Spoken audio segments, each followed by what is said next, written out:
Hello friends, ఈరోజు ఉప్పల్ స్టేడియంలో జరిగిన Sunrisers Hyderabad versus Rajasthan Royals IPL match అదిరిపోయింది. ఈ మ్యాచ్లో ఆద్యంతం సన్రైజర్స్ ఆధిపత్యం చెలాయించి రాజస్థాన్పై అద్భుత విజయాన్ని నమోదు చేసింది. మరి ఆ మ్యాచ్ విశేషాలు ఏంటో ఇప్పుడు చూద్దాం. టాస్ మరియు సన్రైజర్స్ బ్యాటింగ్ విధ్వంసం. టాస్, రాజస్థాన్ రాయల్స్ టాస్ గెలిచి మొదట బౌలింగ్ ఎంచుకుంది. మొదట బ్యాటింగ్ చేసిన ఎస్ఆర్హెచ్కు కెప్టెన్ ఇషాన్ కిషన్ అదిరిపోయే ఆరంభాన్ని ఇచ్చాడు. కేవలం 44 బంతుల్లోనే 8 ఫోర్లు, 6 భారీ సిక్సర్లతో 91 పరుగులు చేసి రాజస్థాన్ బౌలర్లకు చుక్కలు చూపించాడు.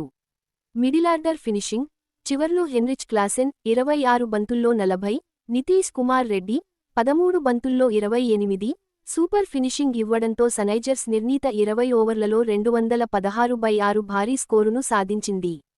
రాజస్థాన్ రాయల్స్ ఘోర పతనం. 217 పరుగుల లక్ష్యంతో బరిలోకి దిగిన రాజస్థాన్కు ఆదిలోనే పీడకల ఎదురైంది. అరంగేట్రం చేసిన ఎస్ఆర్హెచ్ బౌలర్ల ధాటికి కేవలం 3 ఓవర్లలో 9 పరుగులకే 5 వికెట్లు కోల్పోయి ఘోరంగా విఫలమైంది.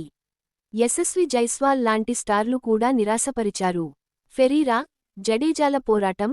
ఆపదలో ఉన్న జట్టును డోనోవన్ ఫెరీరా 44 బంతుల్లో 69, రవీంద్ర జడేజా 32 బంతుల్లో 45 ఆదుకునే ప్రయత్నం చేశారు. వీరిద్దరూ భారీ షాట్లతో అలరించినా లక్ష్యం మరీ పెద్దది కావడంతో అది సరిపోలేదు. ఎస్ఆర్హెచ్ కుర్రాళ్ల బౌలింగ్ మాయ. ఈ మ్యాచ్లో సన్రైజర్స్ బౌలింగ్ గురించి ఖచ్చితంగా మాట్లాడుకోవాలి. అరంగేట్రం చేసిన ఇద్దరు కుర్రాళ్లు బంతితో నిప్పులు చెరిగారు. ప్రఫుల్ హింగే తన తొలి మ్యాచ్లోనే అద్భుతంగా బౌలింగ్ చేసి 4 వికెట్లు, 4/34 పడగొట్టి Rajasthan top order వెన్నువిరిచాడు.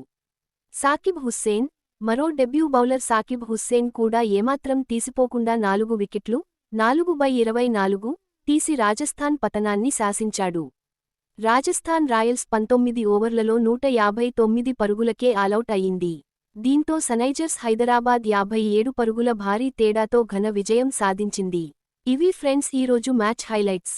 Ishan Kishan batting, మన కుర్రాళ్ల బౌలింగ్ పై మీ అభిప్రాయాన్ని కామెంట్స్లో చెప్పండి. ఈ వీడియో నచ్చితే లైక్ చేసి, మరిన్ని క్రికెట్ అప్డేట్స్ కోసం మన ఛానెల్కు సబ్స్క్రైబ్ చేయడం మర్చిపోకండి.